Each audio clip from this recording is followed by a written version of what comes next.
One thing we have been seeing on our side a lot is we've been seeing a lot of refinances this year, where people are, existing homeowners that are looking to access some of that equity and invest into other properties. And Greg, I know we've connected on a few of those where we've had clients from a few years ago that, they've seen their value go up pretty substantially over the last few years, and interest rates are low.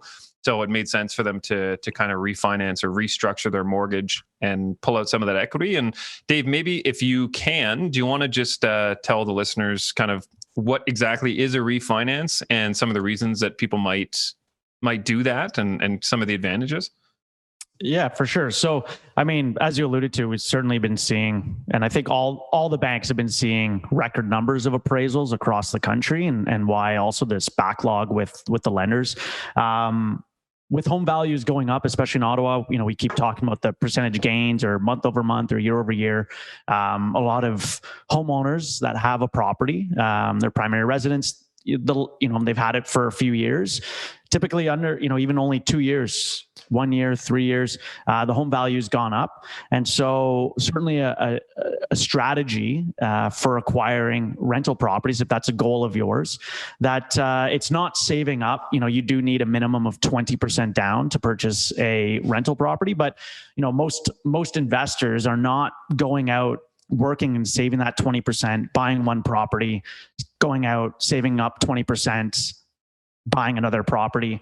They're leveraging their existing portfolio or leveraging their primary residence. So, value's gone up. You can refinance up to 80% of the appraised value of the home. So whatever your current mortgage is, and up to 80% of the appraised value, that you can pull out that difference or that delta in equity, and use this to purchase, another property. So it's a great way of, leveraging and speeding up your path to, to home ownership and or building your rental property portfolio, if that's a goal of yours.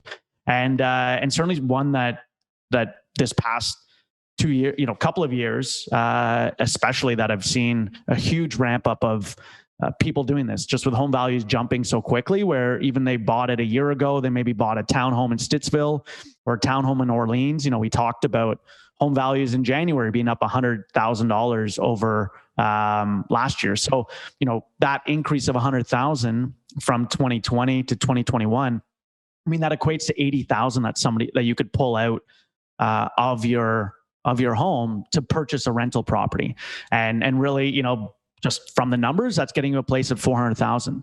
So it's a great way of kind of expediting that and doing the same, acquiring that rental property and then, maybe getting rents up or even as is, and, letting it go another year, 2 years, go up in value. And if, we're hoping for some stability, as Greg said, in pricing, but, if it does continue a little bit of this trajectory, maybe you're able to access some equity in a couple of years or 5 years to pull out that equity and leverage again. Whenever refinancing, it's tax-free money. So it's not money you claim as income either. So it is certainly, a great way to build that portfolio, because saving up that down payment's after tax dollars and is more costly. So it's certainly something that we've been seeing and seeing, very, very regularly. Yeah, I had a very unique situation yesterday where I had two clients that were currently own a home in Canada.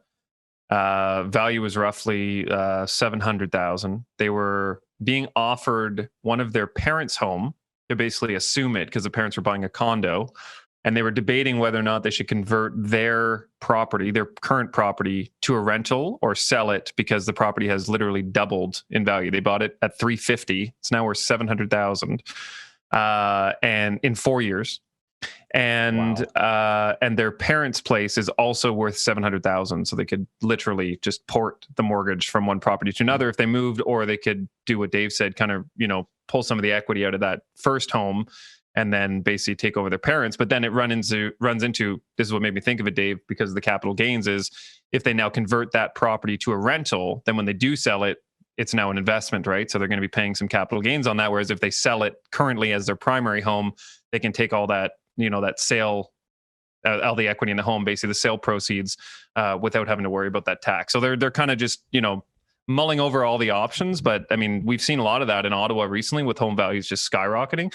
And some of the other reasons that people refinance too are, consolidating debt. So if people have, if you've been without work or what have you in the last little while, I mean, there are ways that you can kind of restructure your mortgage to access some of that equity to pay off some debt or consolidate it. Investing both in real estate, but also, in the market as things kind of climb back, there's a lot of sound investments you can make. And then one of the other things is just basically getting a better interest rate. So interest rate savings. So, there's a lot of people that are still kind of in that, high 2, low 3 range. And there are certain circumstances where it makes sense to actually pay the penalty with your current lender to restructure the mortgage and then, lock in at the kind of 1.5% to 2% range that we're in now, which, if you still have 2 or 3 years left, you can very likely make that penalty back just in interest and payment savings over the coming 2 to 3 years. So there's lots of reasons why people do this, but we're definitely seeing it more frequently.